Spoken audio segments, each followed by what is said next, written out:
কেন বক্তব্য দিচ্ছি, আপনি কেন শুনছেন জানেন? কারণ কি? কারণ একটাই, আল্লাহর রাসূল তার জিন্দেগির শেষ খুতবা, বিদায় হজের খুতবায় আমাদেরকে একটা অদৃশ্য বন্ধনে আবদ্ধ করে রেখে গেছেন। বলেছেন, ফালইউবাল্লিগিশ শাহিদুল গায়ব, তোমরা যারা আমার কথাগুলো শুনছো, আমার আদর্শ যাদের কাছে পৌঁছেছে, তোমাদের দায়িত্ব হচ্ছে তাদের কাছে পৌঁছে নাই, তাদের কাছে তোমরা পৌঁছে দেবে।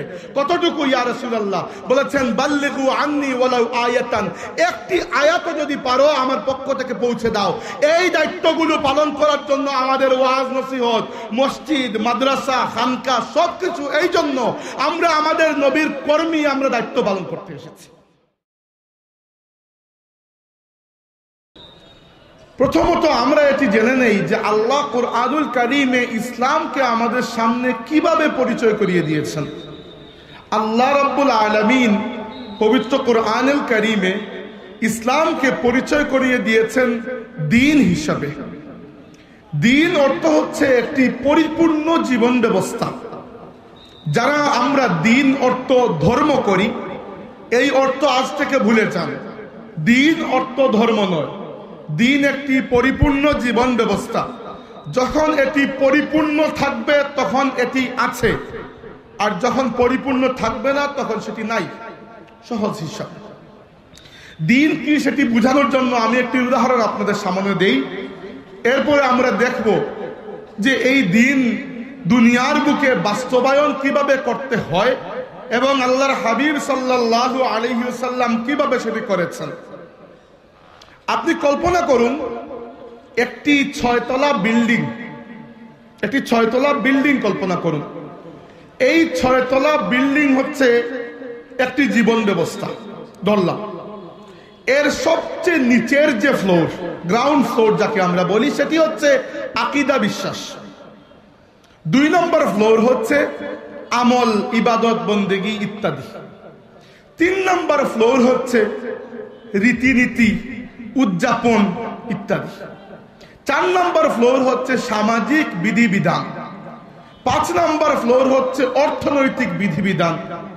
আর 6 নম্বর সবার উপরের ফ্লোর হচ্ছে রাজনৈতিক বিধিবিধান।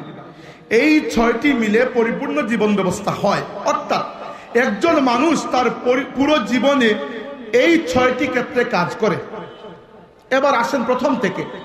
প্রথম যে 3টি ফ্লোর আমি বলেছি, এই 3টি ফ্লোর সম্পর্কে দুনিয়ার প্রত্যেকটি ধর্ম কথা বলেছে।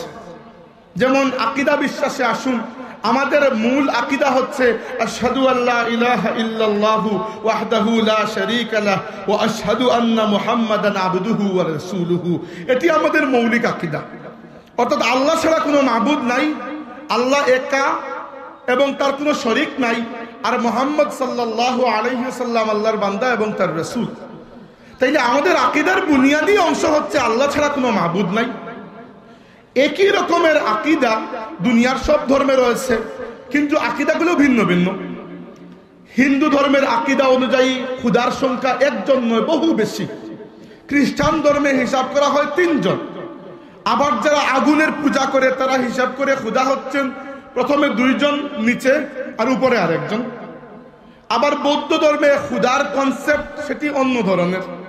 আবার যারা শয়তানের পূজা করে বা অন্যান্য গাছপালা, পশু পাখির পূজারী, এদের হিসাবটা ভিন্ন ধরনের। অর্থাৎ দুনিয়ার প্রত্যেকটি ধর্মে খুদার একটি কনসেপ্ট রয়েছে, যে ঈশ্বর বলেন, গড বলেন, খুদা বলেন, আল্লাহ বলেন, ইয়াজদা বলেন, যে নামেই আপনি ডাকুন, কয়জন, এটা ইসলামেরও রয়েছে। ইসলাম বলেছে আল্লাহ এক, কোন কোন ধর্মে তারা বেশি হিসাব করে। 2 নম্বর আসেন ইবাদত বন্দেগী। দুনিয়ার সব ধর্ম যার যার ইবাদত বন্দেগীর নিয়ম দিয়েছে। ইসলাম আমাদেরকে দিয়েছে নামাজ, রোজা, হজ, যাকাত, তিলাওয়াত ইত্যাদি ইত্যাদি। অন্য ধর্মে রয়েছে তারা তাদের মন্দিরে, পেগোডায়, গির্জায় গিয়ে যার যার মতো ইবাদত করে, ইবাদত রয়েছে। এরপরে আসুন রীতিনীতি, উদযাপন।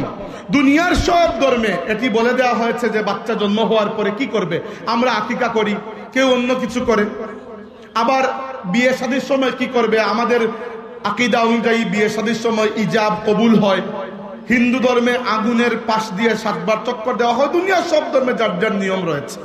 আবার মুর্দা আমরা দাফন করি, জানাজা করার পরে কেউ আবার জ্বালিয়ে ফেলে, যার যার নিয়ম রয়েছে। অর্থাৎ এই যে 6 তলা বিল্ডিং এর নিচের 3টা তলা, 3টা ফ্লোর, এই সম্পর্কে দুনিয়ার প্রত্যেকটি ধর্মের যার যার হেদায়ত, যার যার চিন্তাধারা, যার যার বিশ্বাস রয়েছে। এই 3 ফ্লোরকে বলা হয় ধর্ম, এই 3 ফ্লোরকে বলা হয় ধর্ম। কিন্তু এর উপরের যে 3টা ফ্লোর রয়েছে, মানুষ সামাজিক জীব, সমাজে চলার ক্ষেত্রে একে অন্যের মধ্যে সম্পর্ক কিভাবে হবে, কাপড়টা পরবো, সতর ঢাকবো না খুলে রাখবো, পুরুষ কতটুকু পর্যন্ত কাপড় পরবে, নারী কতটুকু পর্যন্ত পর্দা করবে, সামাজিকভাবে প্রতিবেশীর হক কিরকম, ইত্যাদি ইত্যাদি যত নিয়ম কানুন, যত হেদায়ত, যত বিধিনিষেধ, একমাত্র ইসলাম ব্যতীত দুনিয়ার অন্য কোনো ধর্ম সামাজিক রীতিনীতি পরিপূর্ণভাবে দেয় নাই, দিতে পারেও নাই। আসেন এর উপরেরটা, অর্থনৈতিক। অর্থনৈতিক বিষয় হচ্ছে লেনদেন কিভাবে করবেন। আপনি একটি কোম্পানি খুললেন, এই কোম্পানিতে আপনি মালিক, শ্রমিকের সাথে আপনার সম্পর্ক কিরকম হবে। বাজারে গেলেন, ওজনে কম দেবেন না বেশি দেবেন, সুদের কারবার হালাল না হারাম, ঘুষ দেওয়া নেওয়া হালাল না হারাম, ইত্যাদি যত হেদায়ত আছে, একমাত্র ইসলাম আমাদেরকে এই ব্যাপারে পরিপূর্ণ একটা সিস্টেম দিয়েছে। দুনিয়ার অন্য কোনো ধর্ম 1-2টা কথা বলতে পারি, পরিপূর্ণ হেদায়ত অর্থনৈতিক বিষয়ে কেউ দেয় নাই। এর উপরে আসেন সবচেয়ে উপরের তলা, রাজনৈতিক বিষয়। অর্থাৎ রাষ্ট্র কিভাবে পরিচালনা করবেন, শাসক এবং শাসিতের মধ্যে সম্পর্ক কিরকম হবে, বিচার ব্যবস্থা কিরকম হবে, সাক্ষী কিরকম হবেন, বিচারের মূলনীতি কি হবে, ইত্যাদি ইত্যাদি যত নিয়ম রয়েছে, শাসক কিভাবে নির্ধারণ হবে, যে কেউ এসে শাসক হয়ে যাবে নাকি জনগণ তাদের পছন্দ মতো বানাবে, যত ধরনের বিধি নিষেধ রয়েছে, একমাত্র ইসলাম আমাদেরকে পরিপূর্ণ এই ব্যাপারে হেদায়ত দিয়েছে, দুনিয়ার অন্য কোনো ধর্ম দেয় নাই। এই জন্য আমরা এই রেজাল্ট বের করছি যে যেহেতু অন্য সব ধর্ম নিচের 3টি ফ্লোর নিয়ে কথা বলেছে, তাই বাকিগুলা ধর্ম, ইসলামও এই অর্থে ধর্ম। কিন্তু ইসলাম শুধুমাত্র ধর্ম নয়, যেহেতু ইসলাম পুরো 6টি ফ্লোর নিয়েই আমাদেরকে হেদায়ত দিয়েছে, তাই ইসলাম হচ্ছে একটি দিন, অর্থাৎ পরিপূর্ণ পূর্ণাঙ্গ জীবন বিধান। বুঝতে পেরেছেন? এবার এইটুকু বোঝা খুব জরুরি। যতক্ষণ না আপনি এটি বুঝতে পারবেন ইসলামী আন্দোলন কাকে বলে, আল্লাহর নবীর এই পুরো জিন্দেগির মেহনত কি জন্য ছিল, আপনি কখনো বুঝতে পারবেন না। হুসাইন রাদিয়াল্লাহু আনহু কি জন্য বেরিয়ে এসেছিলেন কারবালার ময়দানে, আপনি কখনো বুঝতে পারবেন না। সৈয়দ আহমদ বেরলভী রহমতুল্লাহি আলাইহি কি জন্য বালাকোটের ময়দানে প্রাণ দিয়েছিলেন, কখনো বুঝতে পারবেন না। যতক্ষণ না আপনি দ্বীন সম্পর্কে আপনার কনসেপ্ট ক্লিয়ার হয়েছে, ততক্ষণ পর্যন্ত আল্লাহর রাসূলের তায়েফের ময়দানে গড়িয়ে পড়া রক্তের ফুটার দাম আপনি দিতে পারবেন না। ততক্ষণ পর্যন্ত উহুদের ময়দানে আল্লাহর হাবিবের দাঁত মুবারক শহীদ হওয়ার অর্থ কি ছিল, উদ্দেশ্য কি ছিল, আপনি বুঝতে পারবেন না। এই জন্য বলছি যে এতটুকু বুঝা সবচেয়ে জরুরি। যাদের দিন সম্পর্কে চিন্তা পরিষ্কার হয়ে গেছে, আমার এখনই একটি দাবি আমি আপনাকে করছি, আপনার উপর ওয়াজিব হয়ে গেল, আপনি বাসায় গিয়ে আপনার স্ত্রী, আপনার সন্তান, আপনার ছোট ভাই বোন, এমনকি আপনার মা বাবাও যদি না জানেন, আমি যেভাবে আপনাকে বুঝিয়েছি সহজ করে এভাবে তাদেরকে বুঝিয়ে দেবেন যে ইসলাম কেবলমাত্র একটি ধর্ম নয়, ইসলাম হচ্ছে একটি দিন, অর্থাৎ পরিপূর্ণ জীবন বিধান। বুঝতে পেরেছেন?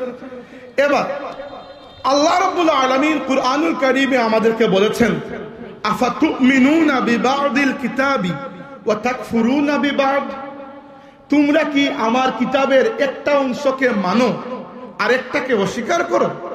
ফামা জাযাউ মান ইয়াফআলু যালিকা মিনকুম ইল্লা খিজয়ুম ফিল হায়াতিদ দুনিয়া, এই যে কাজ তোমরা করছো, আমার কিতাবের একটা অংশ মানো, একটা ছেড়ে দাও, এইটার প্রতিদান হচ্ছে দুনিয়ার জীবনে তোমরা লাঞ্ছনা, বঞ্চনা, অসহায়ত্ব, অপমানের শিকার হবে।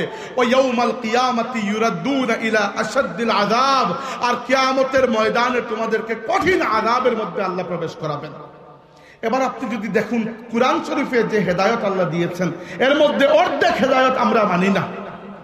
কেন মানি না জানেন? কারণ আপনার পুরো দেশের সিস্টেমটা যদি সেই পর্যায়ের না হয়, আপনি একা সেগুলো মানতে পারবেন না। আপনি জিনাকারীর শাস্তি দিতে পারবেন না ইসলামের নিয়ম অনুযায়ী, আপনি চুরের শাস্তি ইসলামের নিয়ম অনুযায়ী দিতে পারবেন না, আপনি সুদ মুক্ত অর্থনৈতিক ব্যবস্থা গঠন করতে পারবেন না। এই সবগুলোর জন্য ইসলামকে পরিপূর্ণ জীবন ব্যবস্থা হিসাবে বাস্তবায়ন করা দরকার। এটি আল্লাহর রাসূলের তামাম জিন্দেগির মেহনতের মূল কারণ আল্লাহ বলেছেন, হুয়াল্লাযী আরসালা রাসূলাহু বিল হুদা ওয়া দীনিল হক লিইয়ুযহিরাহু আলাদ দীনি কুল্লিহি। তিনি সেই সত্তা যিনি তার রাসূলকে পাঠিয়েছেন, সাথে দিয়েছেন দুইটা জিনিস, আল হুদা অর্থাৎ কুরআন এবং দীনুল হক অর্থাৎ ইসলাম। কি জন্য দিয়েছেন? লিইয়ুযহিরাহু আলাদ দীনি কুল্লিহি, যেন রাসূল ইসলামকে বাকি সমস্ত জীবন বিধানের উপর বিজয়ী করেন। এবং আল্লাহর রাসূল সাল্লাল্লাহু আলাইহি ওয়াসাল্লাম তার জিন্দেগির মেহনতের ফলে, নিজের চোখের পানি রাতে সেজদায় আল্লাহর কাছে ঝরানোর কারণে, নিজের ঘাম সূর্যের আলোর নিচে ঝরানোর কারণে, নিজের রক্ত মুবারক ঝরিয়ে আল্লাহর হাবিব এই জমিনে ইসলামকে পরিপূর্ণ জীবন ব্যবস্থা হিসাবে বাস্তবায়ন করে উম্মতের জন্য উদাহরণ রেখে গেছেন। দুনিয়ার বুকে ওয়াজ অনেকেই করেছেন, ওয়াজ করা বড় সহজ বিষয়, এই করে ফেলবো সেই করে ফেলবো, এইটা করা উচিত ওইটা করা উচিত, মাঠে নেমে করে দেখিয়ে দিন, তাইলে বুঝে যাবে আপনি কত বড় বাহাদুর। ইংল্যান্ডের একজন লেখক H.G. ওয়েলস আল্লাহর রাসূলের কঠোর দুশমন। তসলিমা নাসরিন যেরকম আমাদের নবীর উপর কথাবার্তা বলেছে, হামলা করেছে, মৌখিকভাবে লেখনির মাধ্যমে H.G. ওয়েলস এরকম করেছে। বললাম এই জন্য আপনি আবার মনে করবেন না সে মুসলমান, সে আল্লাহর রাসূলের বদনাম করেছে তার পুরো বইয়ের মধ্যে, কিন্তু একটা জায়গায় এসে সে প্রশংসা না করে থাকতে পারে নাই। সে যখন আল্লাহর রাসূলের বিদায় হজ নিয়ে কথা বলেছে, বিদায় হজের খুতবায় আল্লাহর রাসূল তার পুরো জিন্দেগির শিক্ষাকে আমাদের সামনে ছোট করে তুলে দিয়ে গেছেন এবং একটা পর্যায়ে বলেছেন, শুনে রাখো, লা ফাদলা লি আরাবিয়্যিন আলা আরজামিয়্যিন ওয়ালা লি আরজামিয়্যিন আলা আরাবিয়্যিন ওয়ালা লি আহমারা আলা আসওয়াদা ওয়ালা লি আসওয়াদা আলা আহমারা ইল্লা বিত্তাকওয়া কুল্লুকুম বানু আদম ওয়া আদামু খুলিকা মিন তুরাব। জেনে রাখো, মানুষের মধ্যে কোনো ভেদাভেদ নাই। এখানে তো আমরা আটকে যাই, আমাদের ভারতের মানুষেরা এখানেই আটকে যাই আমরা, কারণ আমরা ইংরেজদের কথা শুনে, ইংরেজদের 200 বছর গুলামি করে মানুষের মধ্যে যে ভেদাভেদ করতে শিখেছি, দুনিয়ার অন্য কোনো জায়গায় মানুষের মধ্যে এই ভেদাভেদ পাবেন না। অথচ আল্লাহর নবী বলেছেন, কুনু ইবাদাল্লাহি ইখওয়ানা, আল্লাহর বান্দারা ভাই ভাই হয়ে থাকো। আমরা গুলাম, নকর, চাকর এইগুলোর পার্থক্য করে দিয়েছি। আল্লাহর নবী বলেছেন কোনো পার্থক্য নাই, কোনো আরব, কোনো অনারব, কোনো কালো, কোনো ফর্সা, কারো মধ্যে কোনো পার্থক্য নাই। কুল্লুকুম বানু আদম, তোমরা প্রত্যেকেই আদম সন্তান। ও আদামু খুলিকা মিন তুরাব, আর আদমকে আল্লাহ মাটি দিয়ে বানিয়েছেন। এই কথা লেখার পরে ওই H.G. ওয়েলস সে তার বইয়ের মধ্যে লিখেছে, ইংরেজিতে, আমি বাংলা অনুবাদ করছি, সে লিখেছে যে এইসব ওয়াজ নসিহত তো দুনিয়ার বুকে অনেকেই করেছেন, কিন্তু আমি মানতে বাধ্য হচ্ছি যে দুনিয়ার বুকে যদি কেউ একজন এই সকল হেদায়েতকে জমিনে বাস্তবায়ন করে মানুষের জন্য উদাহরণ দেখিয়ে দিতে পারেন, একমাত্র ইসলামের নবী মুহাম্মদুর রাসূলুল্লাহ এটি করতে পেরেছেন। কিভাবে পেরেছেন? একটা উদাহরণ দেই, একটা উদাহরণ। বিলাল ইবনে রাবাহ আল হাবশী রাদিয়াল্লাহু তাআলা আনহু ওয়া আরদাহ মক্কার জমিনে ইসলামের জন্য যে পরিমাণ জুলুমের শিকার হয়েছেন, আপনি আমি পুরো জিন্দেগিতে ওটি চিন্তা করে বের করতে পারবো না। বিলাল রাদিয়াল্লাহু আনহুর ইসলাম কবুল করার পরে তার মুনিব উমাইয়া ইবনে খালাফ তাকে মরুভূমির বালুর উপর শুইয়ে বুকের উপর পাথর তুলে দিত, বিলাল আল্লাহকে ত্যাগ করো, মুহাম্মদকে ত্যাগ করো। বেলালের জবান থেকে বের হতো আহাদুন আহাদ আহাদুন আহাদ। বেলাল রাদিয়াল্লাহু আনহুকে গলায় দড়ি দিয়ে মক্কার রাস্তায় টানাটানি করা হতো, ব্লেড দিয়ে শরীরে চিড়াফাড়া করা হতো। এই এত কিছুর পরও বিলাল ইসলাম ত্যাগ করেন নাই। কিন্তু বিলালকে এই নির্যাতন করার পেছনে মূল কারণ ছিল এইটা, বেলাল তৎকালীন সমাজের জন্য তেমন গুরুত্বপূর্ণ ছিলেন না। কারণ তৎকালীন সমাজ ছিল গুলামি এবং কি বলবো এটাকে, মালিকের সমাজ। সেই সমাজে মানুষ মানুষকে গোলাম বানাতো, মানুষ মানুষকে কৃতদাস হিসাবে কিনতো এবং বিক্রি করত। বিলাল রাদিয়াল্লাহু আনহু ছিলেন একজন আফ্রিকান কৃতদাস। তাই তার মালিক এই জুলুম করার পরও তার মনের মধ্যে চিন্তা আসে নাই যে বেলালকে জুলুম করছি, এটা নিয়ে চিন্তার কিছু নাই, বেলাল তো আমার গুলাম, নাউযুবিল্লাহি মিন যালিক। সে চিন্তা করেছে যে গুলামকে আমি জুলুম করছি, এটা নিয়ে তো কেউ কিছু বলার নাই। অথচ আমার নবী কিরকম পরিবর্তন করেছেন, যেই দিন মদিনা শরীফে মসজিদে নববী শরীফ তৈরি হয়েছে আর আজান দেওয়ার প্রয়োজন হয়েছে, আল্লাহর রাসূল আবু বকর, ওমর, উসমান, আলী সিনিয়র সাহাবীদেরকে রেখে বিলাল রাদিয়াল্লাহু আনহুকে দিয়ে মিনারের উপরে আজান দিয়েছেন। এক। দুই নম্বর, মক্কা শরীফ যেদিন বিজয় হয়েছে 8ম হিজরিতে, আল্লাহর হাবিব বিলালকে বলেছেন, বিলাল কাবা শরীফের উপরে উঠো এবং কাবা শরীফের উপর থেকে তুমি ইসলামের আজান দাও। বিলাল রাদিয়াল্লাহু আনহু ইব্রাহিম আলাইহিস সালাম কাবা শরীফ তৈরি করার পরে কাবা শরীফের উপরে উঠে আজান দিয়েছিলেন, ও আযিন ফিন নাস বিল হাক্কি ইয়াতুকা রিজালান। আর দ্বিতীয়বার এবং এ যাবত পর্যন্ত ইব্রাহিমের পরে বিলাল একমাত্র ব্যক্তি যাকে আল্লাহর নবী কাবা শরীফের উপরে উঠে তাওহীদ রিসালাতের ঘোষণা অর্থাৎ পুরজোর কণ্ঠে আজান দিয়েছেন। এইটা ইসলামের একটা বড় বিজয়। আল্লাহর নবী সাল্লাল্লাহু আলাইহি ওয়াসাল্লাম দেখিয়ে দিয়েছেন যে ইসলামে গোলাম মুনিবের কোনো পার্থক্য নাই। সাদা কাপড় পরিয়ে একসাথে সবাইকে হজ করিয়েছেন, এক কাতারে দাঁড় করিয়ে সবাইকে শুধুমাত্র আল্লাহর বান্দা হওয়া শিখিয়েছেন। দুনিয়াতে যদি কোনো কিছু পরিবর্তন করতে পারেন, ইতিহাসের গতিপথ কেউ যদি পরিবর্তন করতে পারেন, একমাত্র আমার নবী সাল্লাল্লাহু আলাইহি ওয়াসাল্লাম ইতিহাসের নদীকে অন্যদিকে মুড়িয়ে দিয়েছেন। অথচ আমরা তার উম্মত হয়ে আজকে পাগল দুনিয়ার অন্য দিনের জন্য। আপনি বলবেন কোন জায়গায় আমরা অন্য দিনের জন্য পাগল হলাম? আমরা তো ইসলামের মধ্যেই আছি, আমরা তো হিন্দু ধর্ম, বৌদ্ধ ধর্ম, খ্রিস্টান ধর্ম, ইহুদি ধর্ম কবুল করছি না। আরে বাবারে, ওইগুলো তো দিন নয়, ওইগুলো তো ধর্ম। আমি ধর্মের কথা বলি, ধর্ম আপনার ইসলাম ঠিক আছে, আমি দিনের কথা বলছি। পরিপূর্ণ যে 6তলা বিল্ডিং প্রথমে বুঝিয়েছিলাম, ওটি চিন্তা করেন যে আপনার চিন্তার মধ্যে কি ওই রকম অর্থনীতি আছে যে আমি এই রকম ব্যাংকের সাথে ব্যাংকিং করব না, ব্যবসা করব না যেখানে সুদের কারবার হয়। আমি এই রকম সমাজকে মেনে নেব না, এই সমাজকে শুধরানোর চেষ্টা করব যে সমাজে পর্দার কোনো বালাই নাই। আমাদের কারো মনে আসে না, আমাদের মনে আসে আমি আমার নামাজ রোজা করি, তাসবিহ তাহলিল করি, আলহামদুলিল্লাহ, আমি তো বেহেশতে চলে গেলাম। অথচ আল্লাহ বলেছেন, ইয়া আইয়ুহাল্লাযীনা আমানু কু আনফুসাকুম ওয়া আহলিকুম নারা, হে ঈমানদাররা, তোমরা নিজেকে বাঁচাও জাহান্নাম থেকে আর তোমাদের পরিবারকেও বাঁচাও। অতএব আমাদের দায়িত্ব আছে। এই যে বিদায় হজের কথা বললাম, এই ওয়াজগুলো দেখলেই আমার মনে হয় আমরা কেন ওয়াজ করাই, আমি কেন বক্তব্য দিচ্ছি, আপনি কেন শুনছেন জানেন? কারণ কি? কারণ একটাই, আল্লাহর রাসূল তার জিন্দেগির শেষ খুতবা, বিদায় হজের খুতবায় আমাদেরকে একটা অদৃশ্য বন্ধনে আবদ্ধ করে রেখে গেছেন। বলেছেন, ফালইউবাল্লিগিশ শাহিদুল গায়ব, তোমরা যারা আমার কথাগুলো শুনছো, আমার আদর্শ যাদের কাছে পৌঁছেছে, তোমাদের দায়িত্ব হচ্ছে তাদের কাছে পৌঁছে নাই, তাদের কাছে তোমরা পৌঁছে দেবে। কতটুকু ইয়া রাসূলুল্লাহ? বলেছেন, বাল্লিগু আন্নি ওয়ালাউ আয়াতান, একটি আয়াত যদি পারো আমার পক্ষ থেকে পৌঁছে দাও। এই দায়িত্বগুলো পালন করার জন্য আমাদের ওয়াজ নসিহত, মসজিদ, মাদ্রাসা, খানকা সবকিছু, এই জন্য আমরা আমাদের নবীর কর্মী, আমরা দায়িত্ব পালন করতে এসেছি। হাজিরিন, এবার আমরা দেখি তো আমাদের নবী এই যে দুনিয়ার বুকে এত বড় পরিবর্তন করলেন, কিভাবে করলেন? ওইটি আমার আজকের বক্তব্যের বিষয়, কিভাবে করলেন। আমি আল্লাহর রাসূলের সিরাত মুবারক থেকে কয়েকটা পর্যায় এবং পদ্ধতি খুঁজে পেয়েছি, যে পদ্ধতিতে আল্লাহর নবী দিন কায়েম করেছেন।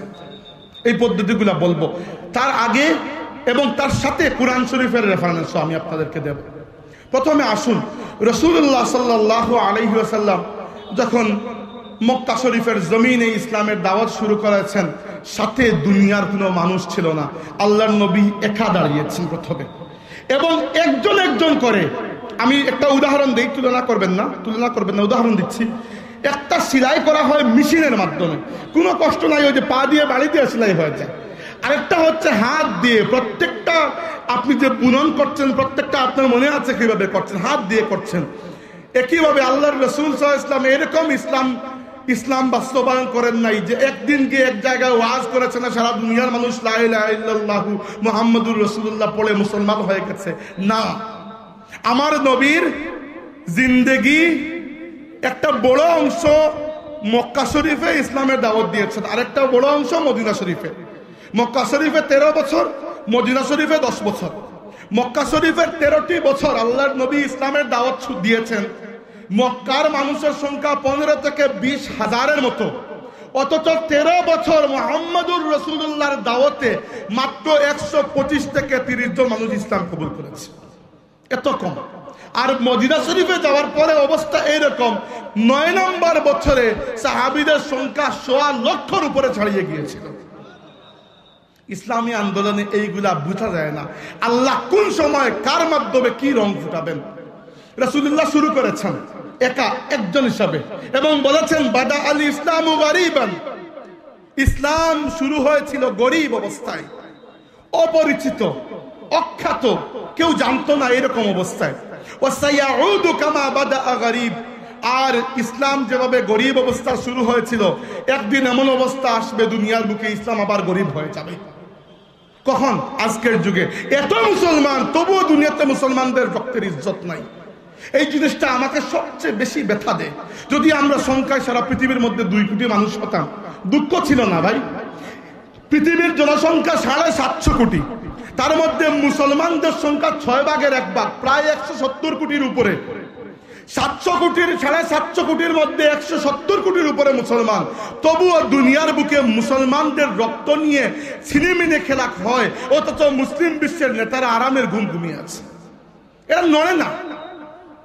সব জায়গায় ভারতের বুকে দেখেন কিরকম অশান্তি চলতেছে, মায়ানমারে দেখেন কি হয়ে গেল, ফিলিস্তিনে দেখেন, আফগানিস্তানে দেখেছেন, ইরাকে দেখেছেন, সিরিয়ায় দেখেছেন, লিবিয়ায় দেখেছেন, ইয়েমেনে দেখেন, এর আগে বসনিয়া, লেবানন, আপনি নাম নিন, দুনিয়ার প্রত্যেকটা মুসলিম দেশের উপর যে পরিমাণ জুলুম হয়েছে। কি জন্য? আপনার কি মনে হয় দুনিয়ার মুসলিম নেতৃবৃন্দ একত্রিত হয়ে যদি একটা হুঙ্কার দিত, তাহলে আমাদেরকে এখানে হুঙ্কার দেওয়ার দরকার লাগতো? দরকার লাগতো না, এমনিতেই সবাই সহজ সিধা হয়ে যেত। যদি আরব বিশ্বের নেতৃবৃন্দ একটাবার এক হয়ে বলতেন যে খবরদার আরেকটা গুলি যেন মুসলমানদের উপর না চলে, নইলে আমরা তেল বন্ধ করে দেব, পরের দিন ইউরোপ আমেরিকার সব প্লেন নিচে পড়ে থাকতো, আসমানে উড়ে লাগতো না। অথচ এরা এই পরিমাণ মুনাফিকিতে, দিনকে দিন মুনাফিকি আরো বাড়তেছে। কনসার্ট শুরু হয়েছে আরবের জমিনে, সিনেমা হল খোলা হয়েছে, আরো কত কিছু, এগুলা বলতেও লজ্জা লাগে। এত কিছু যদি হারামাইন শরীফাইন থাকতো না, বাবারে যা ইচ্ছা করো, আমার কোনো গরজ নাই তোমার সাথে। অথচ তোমরা বুঝতে পারছো না, তোমাদেরকে আল্লাহ রাব্বুল আলামিন হারামাইন শরীফাইনের খেদমতের সৌভাগ্য দিয়েছেন। কোন জায়গায় আজকে চলে গেছো? একটাবার ইতিহাস কি দেখো না, যে আল্লাহ ইসলামের নেতৃত্ব দিয়েছেন আরবদের হাতে। মুহাম্মাদুর রাসূলুল্লাহ নিজে আরবি ছিলেন, বাঙালি তো ছিলেন না, ফার্সি তো ছিলেন না, আরবি ছিলেন। এবং খুলাফায়ে রাশিদিনও আরবি ছিলেন। বনু উমাইয়া পুরো শাসন ব্যবস্থা আরবি ছিল, বনু আব্বাস পুরো বংশ আরবি ছিল। প্রায় 500 বছরের উপরে রাসূলুল্লাহ থেকে শুরু করে পরবর্তী 1258 সাল পর্যন্ত ইসলামের নেতৃত্ব ছিল আরবদের হাতে। যখন আরবরা নিজেদের অযোগ্য প্রমাণ করেছে, আল্লাহ তাদের হাত থেকে ইসলামের পতাকা ছিনিয়ে নিয়েছেন, দিয়েছেন তুর্কিদের হাতে। তুর্কি, উসমানী তুর্কি যারা, এরতুগরুল, উসমান গাজী, এদের হাতে, এদের বংশধরদের হাতে। এরা করেছে প্রায় 620 বছরের মতো করেছে। যখন এরা নিজেদেরকে অযোগ্য প্রমাণ করেছে, প্রথম বিশ্বযুদ্ধের সময় আল্লাহ সেই পতাকা এদের হাত থেকে তুলে নিয়েছেন। মুসলমানরা আর এক খেলাফতের অধীনে ছিল না, টুকরা টুকরা টুকরা টুকরা হয়ে ভাগ হয়ে গেছে। অথচ আল্লাহ নবী বলেছিলেন যে এই উম্মত হচ্ছে একটি দেহের ন্যায়, একটা অঙ্গে আঘাত লাগলে সর্বাঙ্গে ব্যথা অনুভূত হয়। আজকে দুনিয়ার বুকে আমাদের মুসলমান ভাই বোনেরা মার খায়, আমাদের ব্যথা তো দূরের কথা, কিছু করার তো এমনিতেই সামর্থ্য নাই। নামাজের পরে যে এদের জন্য একটু দোয়া করব, এইটাও না বলে দিলে কেউ মনে হয় না। এইরকম জায়গায় পৌঁছে গেছি আমরা হাজিরিন। আমাদেরকে নিজেদের ঘরের দিকে তাকানো উচিত, নিজেদের রূহের দিকে তাকানো উচিত। কাল যখন হাসরের ময়দানে গিয়ে বলবো, ইয়া রাসূলুল্লাহ আমি আপনার উম্মত, আমাকে হাউজে কাউসারের পানি পান করান। ইয়া রাসূলুল্লাহ আমি আটকে গেছি মিজানের পাশে, আমার জন্য একটু সুপারিশ করুন। ইয়া রাসূলুল্লাহ আমি আপনার উম্মত, আমি ফুলসিরাত পার হচ্ছি, আমার জন্য একটু আপনি হাতটা তুলুন। কোন মুখে বলবো? আল্লাহ নবী যদি বলেন, তাইলে তুমি যদি আমার উম্মত হো, দুনিয়াতে আমার দিনের জন্য কি করে এসেছিলে? আমার যারা আমার বিলাল তো রক্ত দিয়েছে, আমার আবু বকর তো ঘাম ঝরিয়েছে, আমার আলী তো চোখের পানি ঝরিয়েছে, তুমি এর মধ্যে কোনটা করেছো? তুমি তোমার ব্যবসা চমকিয়েছো, ঘর বাড়ি বানিয়েছো, চাকরি একটা থেকে আরেকটা প্রমোশন হয়ে হয়ে এত উপরে চলে গেছো যে আল্লাহকেই ভুলে গেছো। তুমি আমার জন্য করেছোটা কি? তখন কি জবাব দেবেন? একবার একটা চিন্তা করুন। আমরা অনেক দাবি নিয়ে বলি, ফুলতলি সাহেবের কসিদা, ফুলতলি সাহেব কিবলা রহমতুল্লাহি আলাইহি বলেছিলেন, জাকনি কে সামনে চেহারা দেখা লে না মুঝে। ইয়া রাসূলুল্লাহ আমি যখন মৃত্যু পথযাত্রী, সক্রাতের এই মুসিবতের সময় আপনি যেন আপনার চেহারা মুবারক আমাকে দেখান। এই কসিদা ফুলতলি সাহেব বলেছিলেন, উনার বলার যোগ্যতা ছিল, উনার জন্য হক ছিল। কিন্তু আমি চিন্তা করি, আমি যে এই দোয়া করব, আল্লাহর রাসূল সাল্লাল্লাহু আলাইহি ওয়াসাল্লাম যদি চেহারা মুবারক যদি দেখি, আমি আমার এই কালো নষ্ট গুনাহগার অধম এই নিকৃষ্ট চেহারা আল্লাহর নবীকে কিভাবে দেখাবো? রাসূলুল্লাহ যদি বলেন, তুমি আমার উম্মত, পরিচয় কি? আমার দিনের জন্য কোন কুরবানিটা তুমি দিয়েছো বলো? আমি তো দিয়েছি, রাসূলুল্লাহ তো দিয়েছেন। অর্থাৎ আল্লাহর নবী যদি বলেন যে আমি তো দিলাম, তুমি কি দিয়েছো? কিছুই জবাব দেওয়ার নাই। এইরকম আমরা বর্তমানে এই অবস্থা হয়ে গেছি। ইংরেজরা আমাদেরকে শিখিয়েছিল যে মিশর হচ্ছে মিশরীদের, সৌদি সৌদিদের, সিরিয়া সিরিয়ানদের, পাকিস্তান পাকিস্তানিদের, হিন্দুস্তান হিন্দুস্তানিদের, ইরান ইরানিদের। আমরা এক উম্মত যে সেইটা বলে ইংরেজদের সাথে মিছিল দিয়েছি এবং নিজে নিজে আলাদা টুকরা টুকরা ভাগ হয়ে গেছি। এর ফলে কি হয়েছে?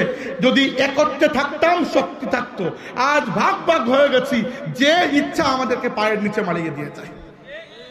ওয়াজ মাহফিল শুধুমাত্র আপনাদেরকে নারায়ে তাকবীর দেওয়ানোর জন্য আমি আসি নাই, আমি এসেছি আয়না দেখানোর জন্য, আমার নিজেকে প্রথমে, এরপরে আপনাদেরকে।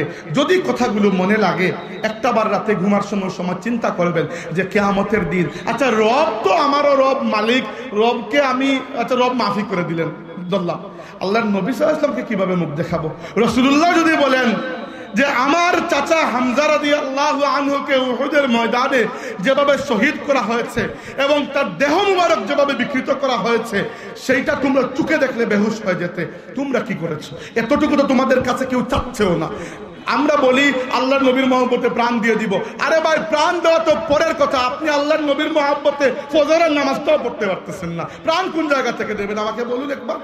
আমরা বড় বড় দাবি করতে উস্তাদ, আয়না দেখতে উস্তাদ নয়। আমি আজকে আসার সময়, আমি আগে চিন্তা ছিল না এই কথাগুলো বলবো, আসার সময় পথে মনে করে এসেছি যে সুরজ সাহেব হয়তো এসেছেন বা আসবেন জানি না, আব্বাসী সাহেব আসবেন, ইলমি কথাবার্তা বলবেন, নসিহত করবেন, তরবিয়ত দিবেন। আমি ছোট মানুষ, ইলমি জুরও কম, নিজের নাই আমল আখলাক কিছুই। আমি একটা আয়না নিয়ে যাব, জাস্ট মুখের সামনে আয়নাটা ধরবো, দেখুন আপনি উম্মতে মুহাম্মদী, আপনার নিজের চেহারা। হাজিরিন, আল্লাহর নবী সাল্লাল্লাহু আলাইহি ওয়াসাল্লাম যখন দাঁড়ালেন একা, প্রথমে ঘরে আসলেন, একজন ঘরের মধ্যে সাপোর্টার, প্রিয়তমা স্ত্রী আমাদের মা খাদিজা রাদিয়াল্লাহু আনহা। বললেন, খাদিজা, আমার কাছে আল্লাহর ফেরেশতা এসেছিলেন এবং কথাবার্তা বললেন হেরা গুহায় যেগুলো হয়েছিল। কিছু বুঝুন কিংবা না বুঝুন, সাথে সাথে আমাদের মা খাদিজা রাদিয়াল্লাহু আনহা আল্লাহর হাবিবের হাত মুবারকে হাত রেখে আল্লাহর নবীর দিনে দাখিল হয়ে গেলেন। ওলি আল্লাহ শব্দ তো শুনেছেন, এই উম্মতের মধ্যে খাদিজা রাদিয়াল্লাহু আনহার পায়ের সমান কোনো ওলি আল্লাহ কখনো আসে নাই, আসবেও না। এই উম্মতের সবচেয়ে বড় ওলি আমাদের মা খাদিজা রাদিয়াল্লাহু আনহা, এই উম্মতের সবচেয়ে প্রথম মুসলমান। এরপরে একজন একজন করে ছোট্ট 8 বছরের বাচ্চা ছিলেন আলী রাদিয়াল্লাহু আনহু। আল্লাহর নবী তার পুরো গোষ্ঠীকে দাওয়াত করেছেন ঘরে এবং খাওয়ানোর পরে ইসলামের দাওয়াত দিয়েছেন। একটা মানুষ দাওয়াত কবুল করে দেয়, পুরো গোত্রের মধ্যে একটা মানুষ না, একমাত্র 8 বছরের এক বাচ্চা দাঁড়িয়ে বলেছেন, আমার নাম আলী। এই পুরো হামসায়ের মধ্যে আমার বয়স সবচেয়ে কম, শক্তি কম, আমি একটু রুগ্ন, কিন্তু এত কিছুর পরও ইয়া রাসূলুল্লাহ ওয়াদা দিচ্ছি যত জীবন বাঁচবো আমি আপনার সাথে থাকবো ইনশাআল্লাহ। আল্লাহর নবী একজন একজন করে উম্মত বানিয়েছেন, আর আমরা উম্মতকে ভেঙ্গে টুকরা টুকরা করেছি। আল্লাহর নবী একজন একজন করে উম্মত বানিয়েছেন। যায়েদ ইবনে হারিসা আসলেন, আবু বকর সিদ্দিক আসলেন, উসমান ইবনে আফফান আসলেন, আব্দুল্লাহ ইবনে মাসউদ আসলেন, আবু যর গিফারি কিভাবে ইসলাম কবুল করেছেন একবার শুনুন। বলছি মক্কাবাসীদের কথা। আবু যর গিফারি গিফার গোত্রের মানুষ। তার গোত্র ডাকাতের জন্য খুবই কুখ্যাত। আরবের মধ্যে সবচেয়ে বড় ডাকাত গোষ্ঠী ছিল দুইটা গোষ্ঠী, গিফার গোষ্ঠী এবং সালামা গোষ্ঠী। সেই গোষ্ঠীর একজন মানুষ আবু যর গিফারি। তার কোনো কিছুতে মন লাগে না, দুনিয়াদারিতে কোনো খেয়াল নাই। একদিন শুনলেন মক্কার জমিনে একজন এসেছেন যিনি নিজেকে আখেরি নবী বলছেন। তিনি চলে আসলেন মক্কায়। চিন্তা করলেন যে আমি গিফার গোত্রের মানুষ, এটা যদি মক্কার কুরাইশরা জানতে পারে তাহলে আমাকে মেরেই ফেলবে, কারণ আমরা তাদের উপর অনেকবার হামলা করেছিলাম।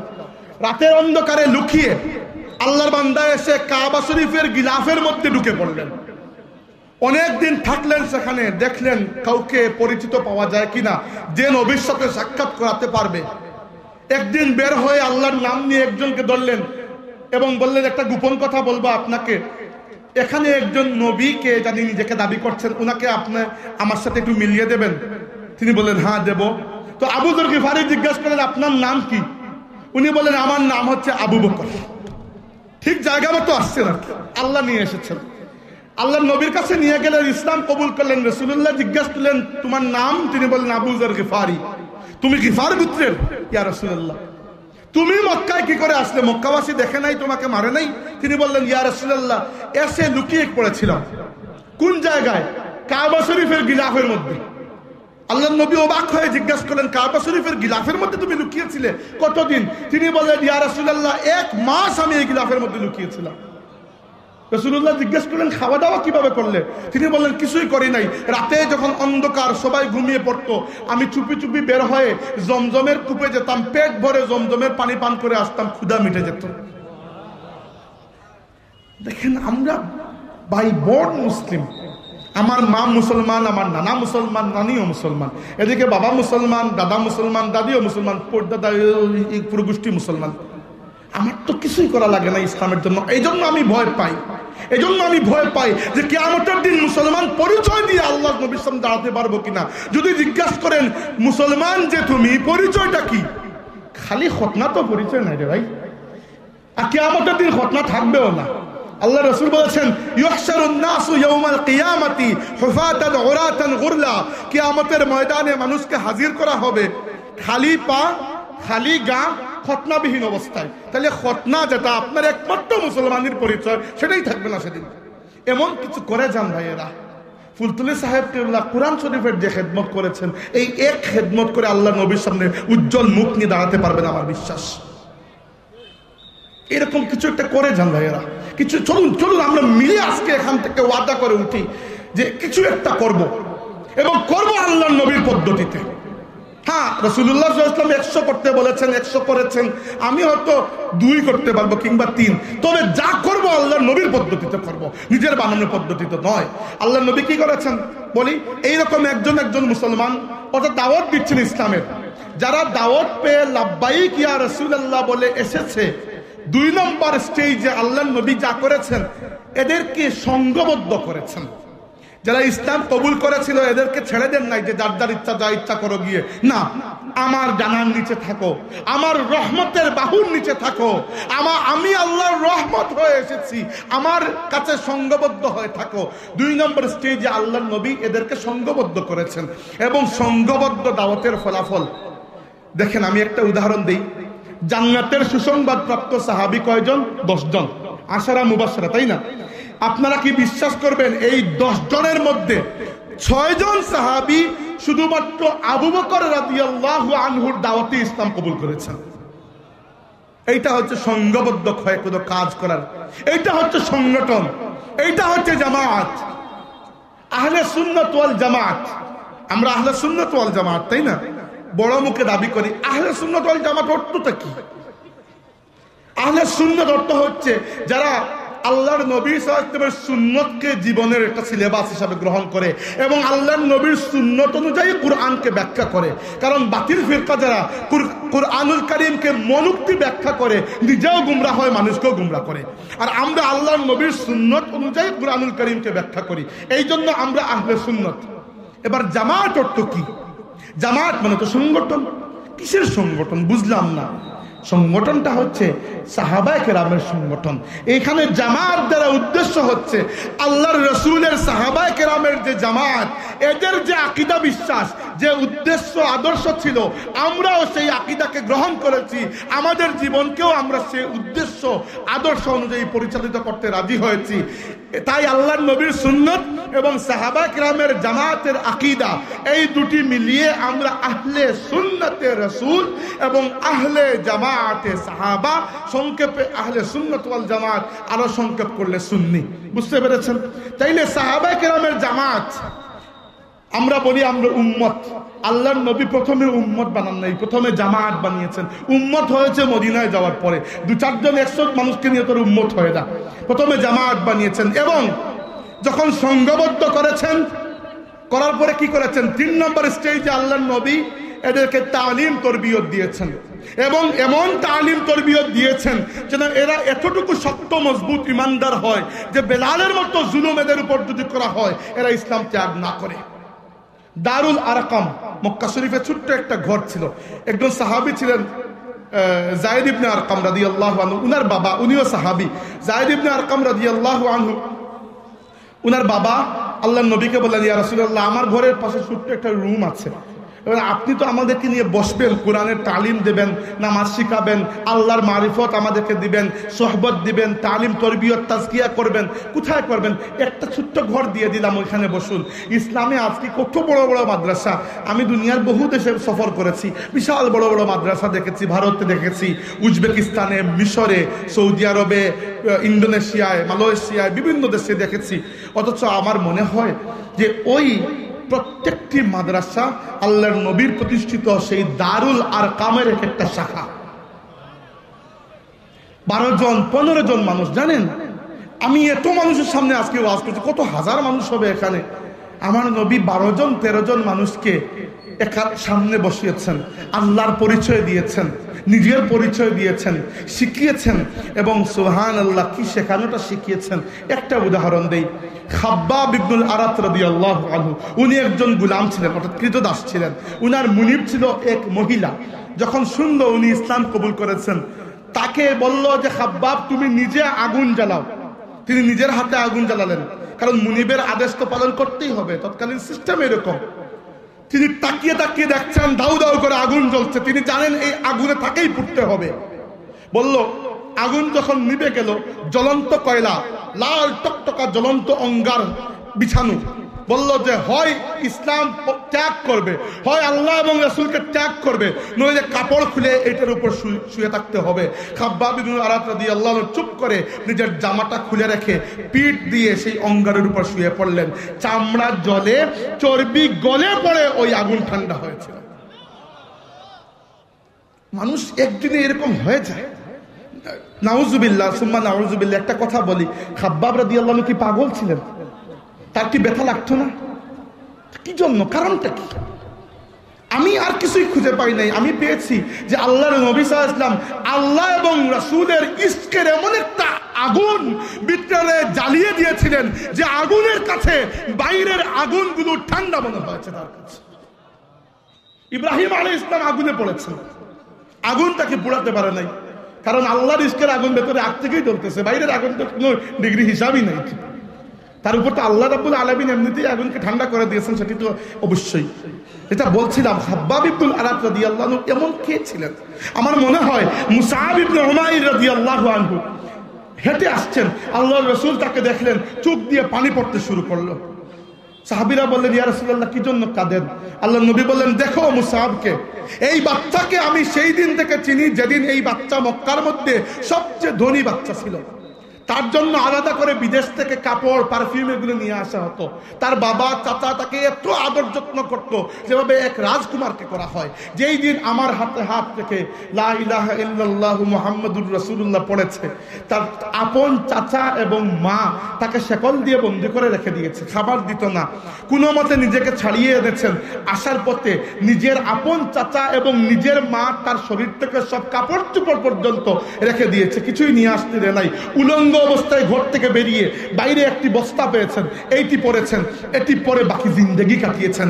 এইটা পরে আল্লাহর নবী সাল্লাল্লাহু আলাইহি ওয়াসাল্লামের পক্ষ থেকে অ্যাম্বাসেডর হয়ে মদিনা শরীফে গিয়েছেন এবং রাসূলুল্লাহ মদিনায় পৌঁছার 2 বছর আগ থেকে মুসআব ইবনে উমাইর মদিনায় ইসলামের দাওয়াত শুরু করেছেন। এক বস্তা পরা বালকের, আমি মানে বেয়াদবির জন্য বলছি না, বুঝানোর জন্য বলছি, এক বস্তা ভরা নওজোয়ান বালকের একজনের একার দাওয়াতে মদিনার প্রত্যেকটি ঘরে ঘরে ইসলাম প্রবেশ করেছে। উহুদের ময়দানে শহীদ হয়েছেন, তার হাতে ইসলামের পতাকা, এক হাতে তরবারি। কাফিররা পতাকা যে হাতে, সেই হাতে তরবারি মেরেছে, হাত কেটে পড়ে গেছে। তিনি পতাকা পড়তে দেন নাই, অন্য হাতে তরবারি ফেলে ধরেছেন পতাকা, সেই হাতে বাড়ি দিয়েছেন, সেই হাতও কেটে গেছে। 2 হাতের কাটা অংশ দিয়ে ধরেছেন। এরপরে তাকে ইচ্ছা মতো তারা কুপিয়েছে এবং তিনি নির্মমভাবে শাহাদত বরণ করেছেন। শহীদ হওয়ার পরে সাহাবীরা বলেন, ইয়া রাসূলুল্লাহ, কাফন দিব কি দিয়ে? মুসাবের তো শরীরে একটা বস্তা চটের, উপর দিকে তুললে নিচের দিকটা খালি, নিচের দিকে নামালে উপরটা খালি। আল্লাহ রাসূল বললেন, উপরের দিকে তুলো আর নিচের দিকটা ঘাস দিয়ে ঢেকে কবর দিয়ে দাও। এবার বলেন, এদের সামনে আমরা কি, আমরা কোন জায়গায় দাঁড়াবো হাসরের ময়দানে? এরা এক একজন যখন দাঁড়াবেন এত বড় বড় মেডেল নিয়ে, যে আল্লাহ তোমার জন্য মাথা কাটিয়ে এসেছে। সৈয়দ আহমদ বেরলভী রহমতুল্লাহি আলাইহি শহীদ হয়েছেন।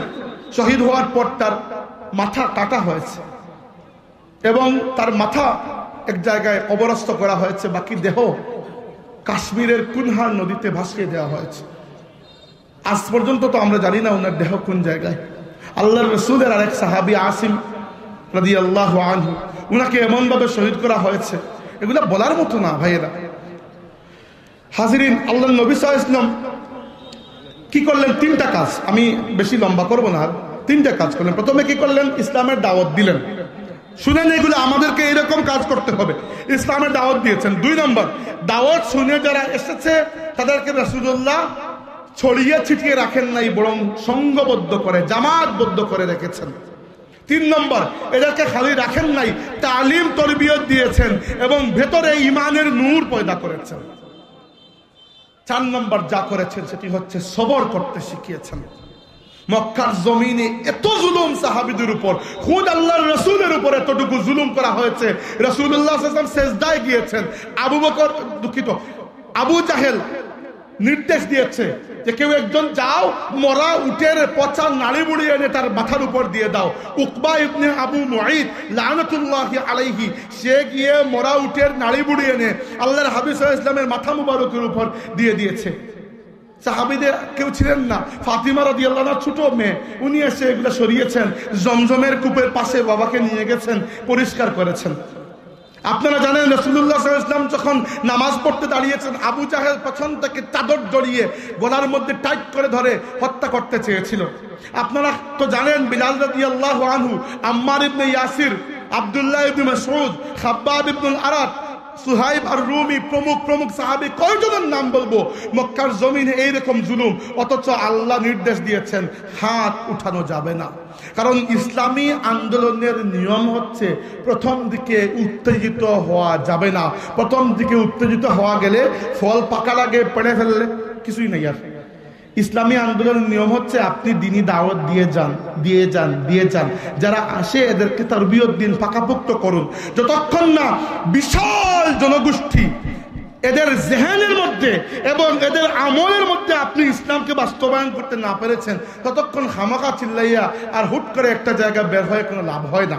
আল্লাহর নবী সবর করেছেন, এত সবর করেছেন যে রাসূল আকরাম সাল্লাল্লাহু আলাইহি ওয়াসাল্লাম যখন তায়েফের জমিনে গিয়েছেন দাওয়াত নিয়ে, তায়েফের বাচ্চারা আল্লাহর নবী সাল্লাল্লাহু আলাইহি ওয়াসাল্লামের দেহ মুবারকের উপর বৃষ্টির মতো পাথর নিক্ষেপ করেছে, শরীর থেকে রক্ত গড়িয়ে পড়েছে। কয়েকবার অচেতন হয়ে যাওয়ার মতো অবস্থা, এত রক্ত পড়েছে। গাছের নিচে বসেছেন, বসে দোয়া করেছেন, আল্লাহ ইলা মান তাকিলুনি ইলা আদুইন মাল্লাকতাহু আমরি, হে আরহামার রাহিমিন, তুমি কি আমার দায়িত্ব এদের হাতে দিয়ে দিলে যে এরা আমার সাথে যা ইচ্ছা করবে? আল্লাহ জিবরাইলকে পাঠিয়েছেন, যাও তায়েফের আমার হাবিব যদি অনুমতি দেন, তায়েফ উপত্যকার দুই পাশে দুটি পাহাড় রয়েছে, ওইগুলোকে একত্রিত করে তায়েফকে দুনিয়ার ইতিহাস থেকে নিশ্চিহ্ন করে দাও। আল্লাহ নবী জিবরাইলকে অনুমতি দেন নাই, বরং নিজের দুয়াটিও পরিবর্তন করেছেন, বলেছেন ফা ইল্লাম তাকু আযাবুন আলাইয়া বিকা ফালা উবালি। আল্লাহ এই সব কিছু জুলুম নির্যাতন সহ্য করার পর যদি তুমি আল্লাহ আমার উপর নারাজ না হও, আমার আর কোনো কিছুতে কোনো আপত্তি থাকবে না। ইসলামী আন্দোলনের একটা মূলনীতি হচ্ছে সবর। একটা সবর খুবই জরুরি। যে কোনো জায়গায় উত্তেজিত হয়ে হুট করে না করে সবর করাটা ততক্ষণ পর্যন্ত যতক্ষণ না আল্লাহ একটা ফয়সালা করার মতো শক্তি আপনার হাতে দিয়ে দিয়েছেন। 4 নম্বর আল্লাহ নবী যে কাজটা করেছেন সেটা হচ্ছে সবর। 5 নম্বরে হিজরত। মক্কা শরীফে দেখেছেন, তায়েফে দেখেছেন, কোনো জায়গায় কোনো কিছু খুলছে না, আল্লাহ সবরের পরীক্ষা নিয়েছেন। রাসূলুল্লাহ এবং তার সাথে প্রত্যেক সাহাবী সবরের পরীক্ষায় পাশ করেছেন। যখন পাশ করেছেন সাহাবায়ে কেরাম এবং আল্লাহ রাব্বুল আলামিন জেনে গেছেন যে এদের অন্তরের মধ্যে ঈমান প্রবেশ করেছে, আল্লাহ মদিনার দরজাকে খুলে দিয়েছেন। মদিনাবাসী বুক আগলে আল্লাহর নবী এবং সাহাবীদেরকে আপন করে নিয়েছেন। ওয়াল্লাযীনা তাবাউদ দারা ওয়াল ঈমানা মিন ক্বাবলিহিম ইউহিব্বুনা মান হাজারা ইলাইহিম ওয়া লা ইয়াজিদুনা ফি সুদুরিহিম হাজাতাম মিম্মা উতু। আল্লাহ বলেছেন যে মুহাজির এবং আনসার এরা হচ্ছে রাদিয়াল্লাহু আনহুম ওয়া রাদু আন। সম্মানিত হাজিরিন, ইসলামে মুহাজিরদের যেরকম অবদান, আনসারদের অবদান বড় বেশি। আনসাররা মুহাজির ভাইদের জন্য নিজের ঘরের অর্ধেক, জায়দাতের অর্ধেক, নিজের সম্পত্তির অর্ধেক নিজের মুহাজির ভাইদেরকে দিয়ে দিয়েছেন। এরপরে হিজরতের পর আল্লাহর নবী সাল্লাল্লাহু আলাইহি ওয়াসাল্লামকে আল্লাহ রাব্বুল আলামিন নির্দেশ দিয়েছেন, সবরের যুদ্ধ শেষ, এখন থেকে আপনাদের হাত আমি আল্লাহ খুলে দেব। উযিনা লিল্লাযিনা ইউকাতিলুনা বিআন্নাহুম যুলিমু, যারা মক্কায় জুলুম নির্যাতনের শিকার হয়েছিল আমি আল্লাহ তাদেরকে জিহাদ করার অনুমতি দিচ্ছি। ওয়া ইন্নাল্লাহা আলা নাসরিহিম লাকাদির। আর জেনে রাখো, আল্লাহ মুসলমানদেরকে সাহায্য করতে সক্ষম। এবার আপনার মনে হবে যে আল্লাহ যদি মুসলমানদেরকে সাহায্য করতে সক্ষম, আমাদেরকে কেন করেন না? কারণ আল্লাহ বলেছেন ইন তানসুরুল্লাহা ইয়ানসুরকুম ওয়া ইউসাব্বিত আকদামাকুম। তোমরা যদি আল্লাহকে সাহায্য করো, আল্লাহ তোমাদেরকে সাহায্য করবেন এবং তোমাদের কদম মজবুত করে দেবেন। আমরা আল্লাহর দ্বীনের জন্য কিছুই করতে পারি না, এই জন্য দুনিয়াতে আজকে মুসলমান হিসাবে আমরা লাঞ্ছিত হয়ে আছি। একটু আয়নাটাতে নিজের চেহারা দেখুন, কোন জায়গায় আমরা চলে গেছি, কোন জায়গায় আমরা চলে গেছি।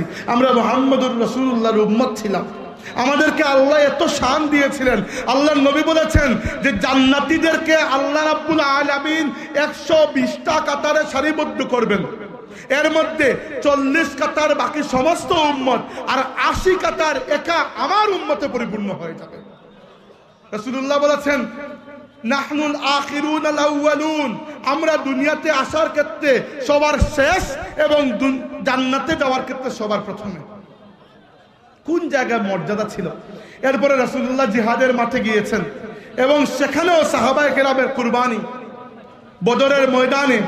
বদরের ময়দানে 13 জন সাহাবা শাহাদত বরণ করেছেন। উহুদের ময়দানে 70 জনের মতো সাহাবা শাহাদত বরণ করেছেন। হামজা রাদিয়াল্লাহু আনহুকে শহীদ করার পরে উনার দেহ থেকে বিভিন্ন অঙ্গ প্রত্যঙ্গ কেটে নেওয়া হয়েছে, উনার বক্ষ চিরে কলিজা চাবানোর চেষ্টা করা হয়েছে।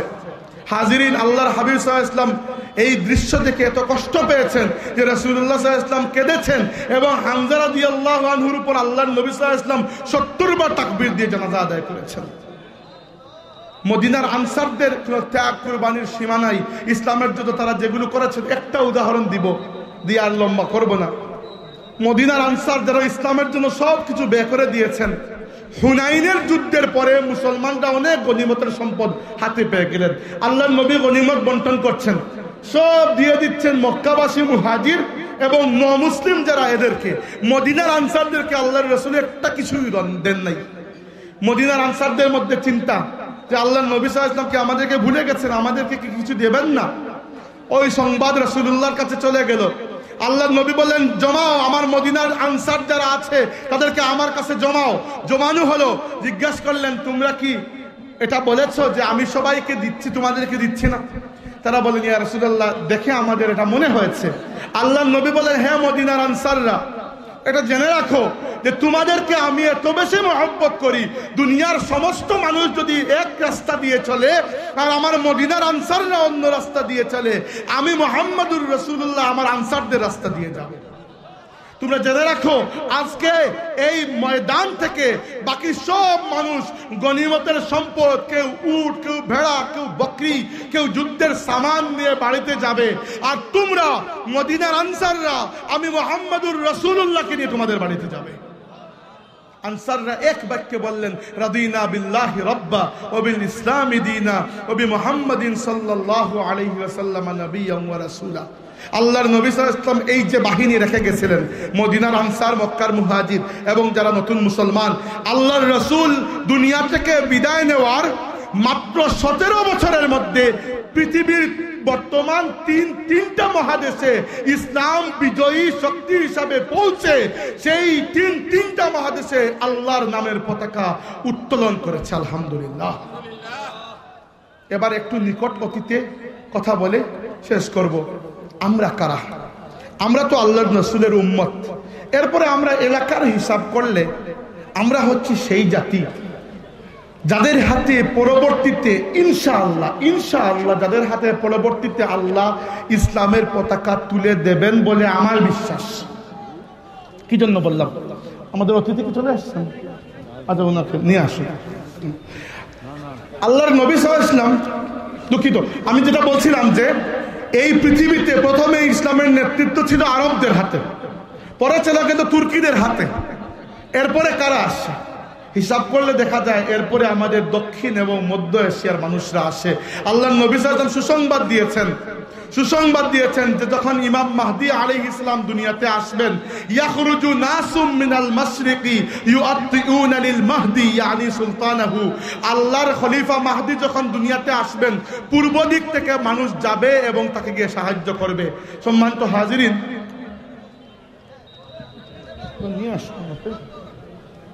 সম্মানিত উপস্থিতি, আমাদের মধ্যে উপস্থিত হয়ে গেছেন আজকের মাহফিলের সম্মানিত প্রধান অতিথি, আন্তর্জাতিক খ্যাতিসম্পন্ন মুফাসসির কুরআন, বিশিষ্ট ইসলামিক চিন্তাবিদ হযরতুল আল্লামা মুফতি ডক্টর সৈয়দ মোহাম্মদ এনায়েতুল্লাহ আব্বাসী ওয়া সিদ্দিকী পীর সাহেব বেনপুরি। নারায়ে তাকবীর, আল্লাহু আকবার, নারায়ে রিসালাত, ইয়া রাসূলুল্লাহ। আব্বাসী হুজুর আগমন, শুভেচ্ছা স্বাগতম, আহলান সাহলান, হে অতিথি হে মহান, বেতাপুরের পক্ষ থেকে নৌ সালাম শুভেচ্ছা, জাগাতুশকের পক্ষ থেকে নৌ সালাম শুভেচ্ছা, সিলসিলায়ে ফুলতলি জিন্দাবাদ জিন্দাবাদ, সিলসিলায়ে বদরপুরি জিন্দাবাদ জিন্দাবাদ, সিলসিলায়ে জয়পুরি জিন্দাবাদ জিন্দাবাদ, নারায়ে তাকবীর।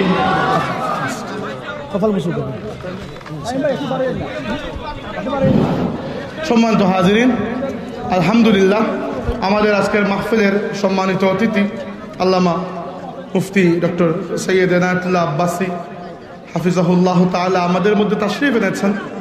এই বিশাল জনসমুদ্রের পক্ষ থেকে আমরা তাকে এই সুন্দর মাহফিলে সাদর অভিবাদন জানাচ্ছি এবং আল্লাহ রাব্বুল আলামিনের শুকরিয়া আদায় করেছি যে আল্লাহ সুবহানাহু ওয়া তাআলা আমাদেরকে এই মাহফিলে একত্রিত হওয়ার তৌফিক দিয়েছেন এবং উলামায়ে কেরামের এই মাহফিল থেকে কিছুটা শিখে যাওয়ার আল্লাহ যেন সুযোগ দেন, আমরা বলি আমিন।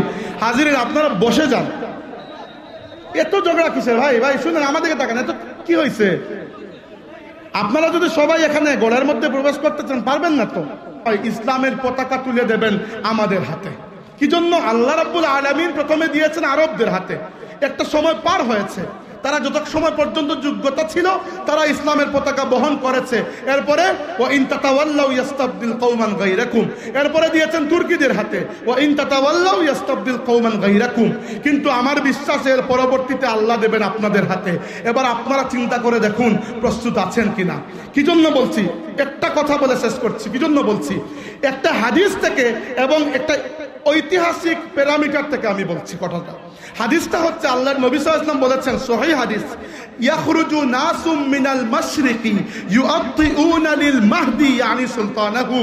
আল্লাহর খলিফা মাহদি আলাইহিস সালাতু ওয়াস সালাম যখন আসবেন, তিনি তো আসবেন আরবের জমিনে, তিনি হবেন মাদানী, তিনি হবেন কুরাইশি, তিনি হবেন হাশিমি, তিনি প্রকাশিত হবেন মক্কা শরীফে।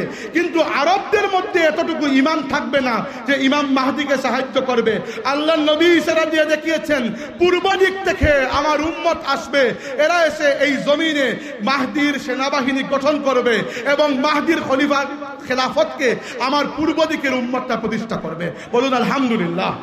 এইটা 2 নম্বর। আরেকটা কথা, আল্লাহর রাসূলের একটা হাদিস রয়েছে সুনানে আবু দাউদ কিতাবের মধ্যে। রাসূলুল্লাহ বলেছেন, ইন্নাল্লাহা ইয়াবআসু লিহাদিহিল উম্মতি আলা রাসি কুল্লি মিআতি আমিন মান ইউজাদ্দিদু লাহা দীনাহা। আল্লাহ প্রত্যেক হিজরি শতাব্দীতে, প্রত্যেক 100 বছর পরে পরে এই উম্মতের মধ্যে এমন 1000 বছর পর্যন্ত সমস্ত মুজাদ্দিদ এসেছেন আরবের জমিনে। যেই মাত্র 1000 বছর আল্লাহর রাসূলের দুনিয়া থেকে বিদায় নেওয়ার 1000 বছর শেষ হলো, আল্লাহর ওয়াস্তে আপনারা এই ঝগড়াটা আর বাদ দেন না রে ভাই।